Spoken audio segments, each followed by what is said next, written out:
I've never seen something look so beautiful. Hey guys, Good Marks Good here, and today I am dealing with one of the biggest nightmares a seller can ever face, and that is an article damaged during the shipping process. And in this case, it was a little extra rough because this is one of the most expensive pieces that I've been able to sell. And we have a butler tray by Wallace here. It's one of my favorite patterns actually. Look how gorgeous the pattern is. It's called Christopher Wren, and it's a massive tray. I can't describe just how big this tray is. You've got to look at it in person. It is bigger than my arm combined to my shoulder. It's that big. And I was able to sell it for $275. But I got the worst surprise when my buyer claimed that the handle had fallen off, and I had just about lost my lunch. Normally, this does not happen. I have had in the past a champagne bucket that got destroyed during shipping. The handle again fell off, and that caused me to modify my shipping practices and use bigger boxes. I wonder if the size of the box had something to do with the potential damage. I don't think so.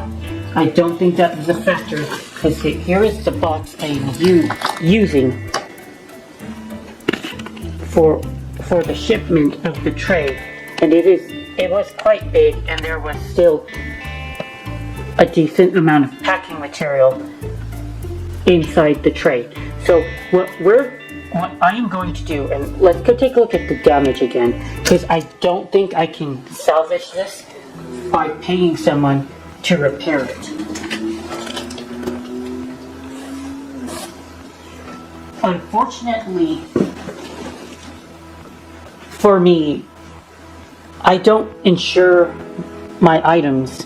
I don't pay the extra insurance. It doesn't happen very often that, number one, I sell something a lot more than the $100 that's default insured on priority, but I usually don't have damaged pieces because of my shipping practices. I offer extra care and consideration when I'm shipping my packages. So something went horribly wrong, and I had to try to get to the bottom of this in order to not allow this to happen again. Now let's go take a look at the break here. As we can see, with these silver plated trays, there are often weak points on the tray where handles or... Here, let's look at this for a second here. This is Daffodil by International Silk Company. This is a sugar bowl, and I'm just going to make a quick example of this because it's a lot smaller than the tray, and we could demonstrate this fact easier to you guys. Stuff like finials here, very, very weak to damage. Handles, very weak to damage. Feet, very weak to damage. Those are your parts of the silver plate. Oh, and spouts. Those are the pieces that hang off of the piece and are soldered together. You can take a shear force and just pop that finial off if I wanted to with a hammer in like no time. And it would pop off. In this instance, the pieces that have soldered joints actually made it just fine. The feet right here, here's one, and there's another, there's the third, and the corner is a fourth foot. And what I do with all of my pieces that have those parts, finials, spigots, or spouts, feet, handles, and anything else that looks very fragile, I wrap with a layer of bubble wrap. See, I'll just demonstrate with this foot really quickly. Wrap it nice, like you're wrapping an appendage. Maybe somebody's arm has been cut, and you wrap it like if you are wrapping a wound. It's that simple. There you go. And that offers a lot of protection should there be forces impacted upon the piece. But in this case, the parts that were soldered weren't the damaged pieces parts. We could take, and this one, the handle is very soldered, is very sturdy with the soldering. And right here, see that part right there, it's very sturdy. I can't really knock it off very easily like I can smaller pieces. I probably can, and I will. And I'll demonstrate why I will in a minute. Because take a look at this. Here, the break is very unclean. Like if we were talking about fractures or whatever, I would consider this to be a complicated fracture. It's not clean. So if I were to pay a silversmith to repair the tray, well, again here, this will give you guys a new perspective as well. If we take a look at the handle here and we try to put it back on where it would fit, or it would have fit, it's going to be a very ugly soldering job. I don't think that they would be able to attach it very well back onto the piece. It's going to be very difficult. They would have to use a ton of solder and the break would look very ugly. There's no way they could mask it. If a piece was broken cleanly along the solder joint and it would lay flat, the break would lay flat, you could just pop it back on, solder it. It won't cost too much, but in this case, it's just unsalvageable. Unfortunately, it broke along the body, not the solder joint, and that is kind of unusual for silver plate as well, because the body of the piece is stronger. It's one solid piece of metal instead of the solder joint. And also, Exhibit B, look at this side of the tray. Y'all see how it's sunk in? There would have been a substantial force being applied here to affect the tray here. The force went on to this area enough to where it was able to knock the piece straight off, affecting the body, and knock the handle off of about a 1/4 inch thick. Maybe this is more like a 1/2 inch thick metal. And take a look at the base metal, just because we can look at this right now.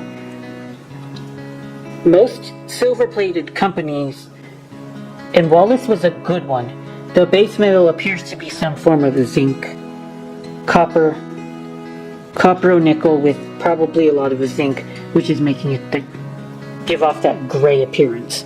Just wanted to show you that, guys, in case you ever wondered what kind of metal a lot of these silver plate pieces are made of. Of course, brass is a very common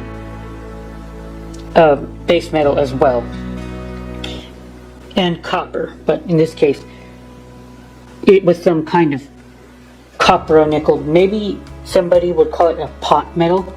I'm not sure if that description fits, but it probably does. So what I think I'm going to do today, I want to be the go-to shop for anything silver plate. One day that is my goal. If I could own some kind of specialty silver plate company which can supply people with the most obscure things. And I think that when people damage a piece, it gets very difficult to repair something if the damage is too bad. So what I think I'm going to do, I'm going to knock the feet off the back, and in case anybody ever needs to order a replacement foot, they can order it from me, and I'll be able to send them a foot for maybe like $20 a pop. I'm just trying to figure out how to turn this lemon into lemonade. If I get $100 back from the post office and they award me a claim for damaged inventory because this piece was insured for $100, that was the default for priority mail shipping. I don't add extra insurance to my shipping. Don't feel like I've needed it. In the long run, it's probably a bad idea if most things you send to somebody come in just fine. Well, before I do that, before we take the feet off of the tray, and hopefully the other handle as well, that would be nice if I can break it along the solder joint so that I can add a handle to the store as well. I am going to stress test this because I want to understand just what kind of forces it took in order to cause this damage. It seems ridiculous that this much damage occurred and was allowed to happen. One thing I'm noticing about this piece though is that the handle does kind of hang off the body a little bit. So here we have the body and the structure, and here you've got this part which, given enough weight and force, could bend the piece and give it and stress it out. So where this went wrong. Okay, so there's a good chance, given the bend inward, that there was a stress pressed upon the tray this way, and the handle was high. So what possibly could have happened is that there was weight on the box that pushed the tray inward, pushed the side in, and snapped it. So I'm going to package this like I normally do, put it back in the box, and let's figure out what the hell happened. But that can wait until the next video. I'll show you guys a stress test later. This was just introduced to trade you guys, give you all some thoughts, things to chew on.